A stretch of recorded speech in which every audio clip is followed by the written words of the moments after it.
Check, check, check.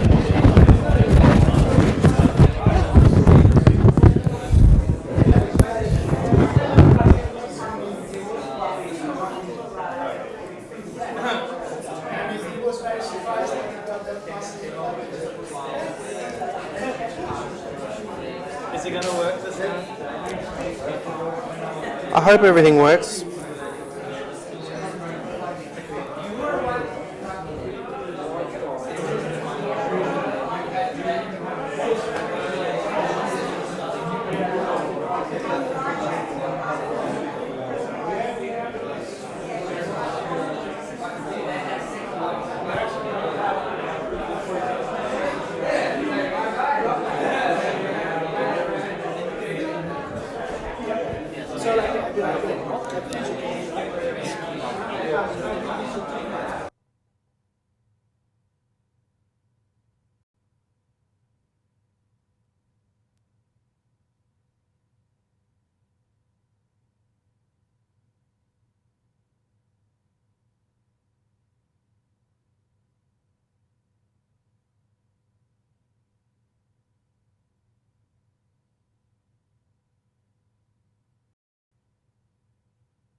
It's been a long time. Oh, hold on.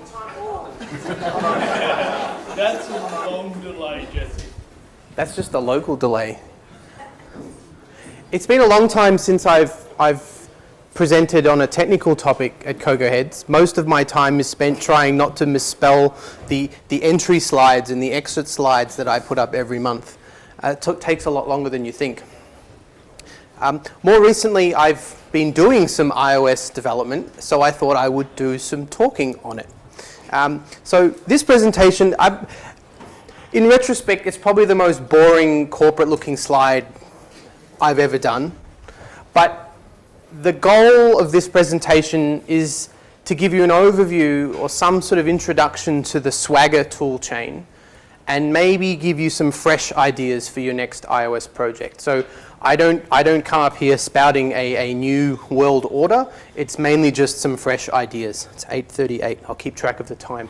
So how often have you started a project and you've implemented Alamofire, begun thrashing out some models, you've waded through some custom operators maybe if you're so fancy, and you've ended up with, just to end up with Swift representations of your domain model that you've got online.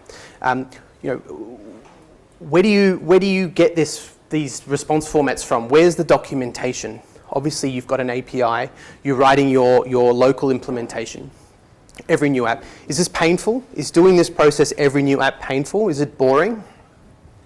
So it is. On a recent project that's still ongoing and yet to be in production. So take that as the grain of salt. I'm not spouting something I've put into production yet. But I was tasked with first coming up with the API specification for the app, and that I wasn't going to develop that API this time, and so I thought, well, given this is my task, this is a great opportunity to start with the API specification, and I can use it for both the documentation for the third-party developer writing the API, and maybe I can use it to actually generate the Swift code that the app will use. Sort of kill two tasks with one thing in the middle. So this is a little bit about my journey, and maybe hopefully an introduction to. Got kind of 4 topics. We're going to go quickly into what is Swagger. We're going to do command new project and do a little bit of a demo. We're going to go into the code that sort of we generate, because it's all about automatic code generation. We're going to go into that code a bit deeper than just the top level. We're going to try and improve that generated code. Not too much, just really quickly, just to show that you can do more than what it just generates. And then we're going to go, well, but why?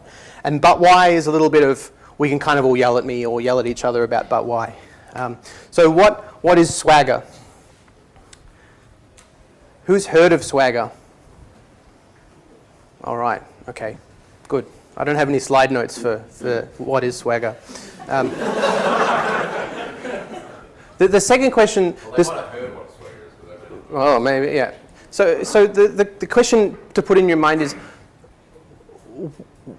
I assume 90% plus of apps talk to some sort of JSON, HTTP JSON API. That's the general gist these days. Still use XML. It's awesome. And there's always an XML person that's invited. Hey, that's tight. So my question is, what does your API use, or your API developer, or the third party that you use for an API, what do they use to test that API to make sure that it's returning the right response? As an iOS developer, or I say an API client developer, you need to know that format. Where's the documentation? That's just the question I always start with. So Swagger is a project used to describe and document RESTful API. So its purpose is to basically create that documentation that people can read. And it's a specification that is based on this thing called JSON schema. And if you've heard of Swagger, you've probably heard of JSON schema as well. Yep, few people have. So JSON schema is the kind of underlying thing, and it's a vocabulary that allows you to annotate and validate JSON documents. So JSON is just, it has its very simple format, and you receive a response that's just kind of, maybe it's this. Maybe this is you get a JSON object, subtitle, tickets, title, URL.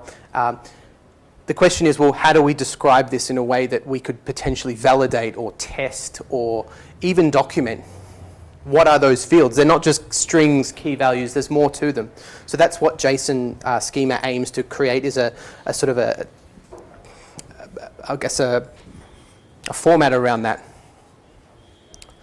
So this would be the JSON schema for this object here, and you can see that the title of this object is event. It's a type. The type of it is an object, and you can see the properties of subtitle, tickets, title, URL, and you can see how it's sort of descriptive. It's got a type, it's got a format, and these formats actually do mean something. They're defined by the spec, and then also what's most interesting to, I guess, client developers would be the required bit.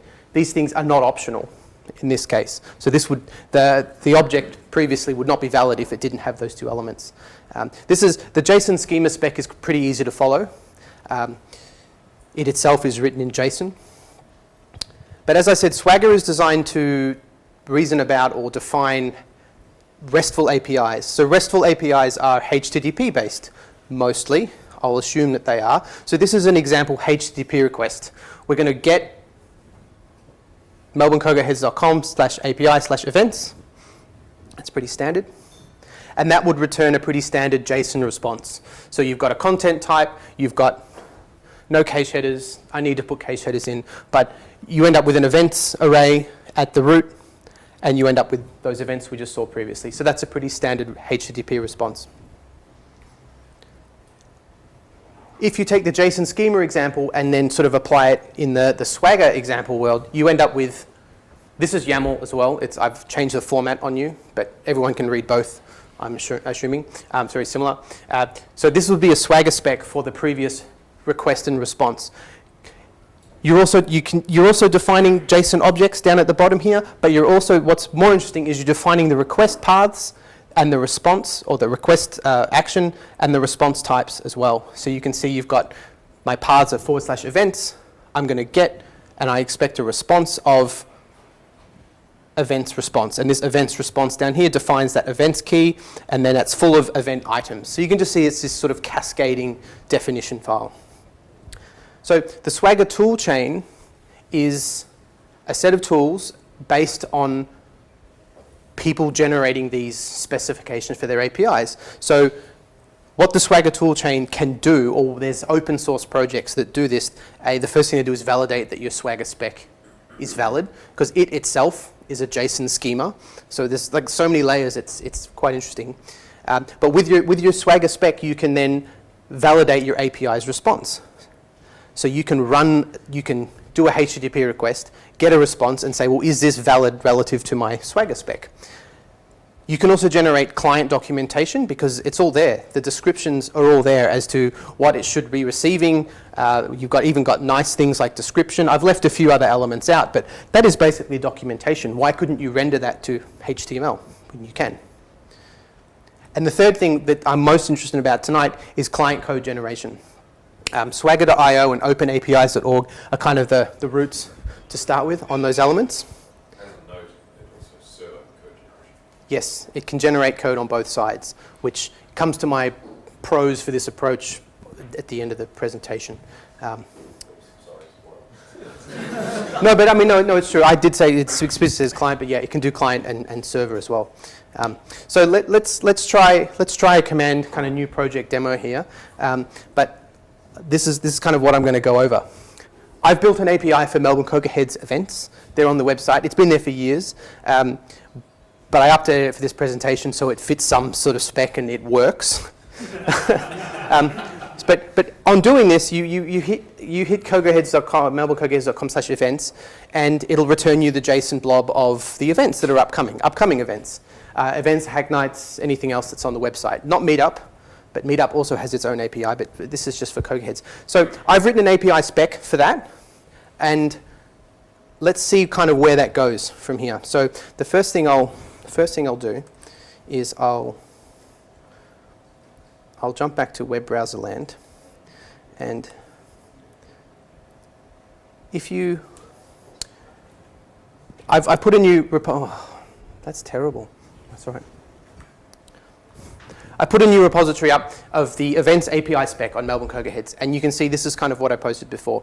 You've got an API spec that's got descriptions, it's got details, it's got the host, it's got base path schemes, and then you end up with paths down in the middle here. And you can just see it's very straightforward. You've got paths, events, get, description, responses, the schema of the response, and then some examples. And examples are just the JSON response pasted as YAML. Your definitions down the bottom describe those events, those response types. So event response is just a root object of events. Events is required, and then it has an array of events. So these events are defined down here. And they're very simple. They're basically just strings, but most of them are required. And these are the properties. You've got address as a string, address display as a string. Event type is an enum, because it can only be meetup or hack night. Sorry, I haven't put in NS breakfast, but it's meetup or hack night. And it just goes on and on and on. These definition files end up thousands and thousands of lines long, which is probably a con to my thing. So with this 120 line YAML file, given that it's a valid Swagger spec, you can immediately generate API documentation from it. So from here, if you post it up to certain third parties, you can get all of it displayed nicely in HTML. And you can say, okay, here's my events API, and I've got a get. And you can tap on that, and you can actually see, switch to example, you can actually see what it would look like. It's just basically displaying the response, and this is great documentation. This is what we're actually handing over to our third party to develop. We have a lot more comments, and it renders Markdown, but we literally use a YAML file rendered like this to display our documentation across the wire. But how do we generate our Swift code from this? So, as I said, it's a GitHub repository. It is a Swagger spec, so I'm going to jump into terminal land.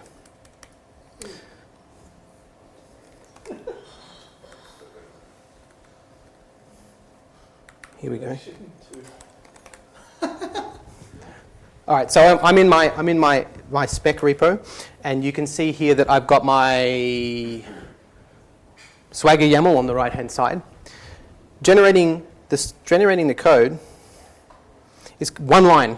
Given I've got the dependency installed, which is called Swagger Code Gen, you generate the Swift 3 into an API client directory. It does its thing, and you end up with these files that it's generated here. So let's see what they do. I'm going to go into Stop tasks. Not that one. This will be my most perilous live demo yet. I'm going to do a new project from scratch, and we're going to jump in, and I'm going to call it demo. I'm going to save it in my Scratch directory here. And how would you integrate with this? I'm sorry about that, actually. What I'll do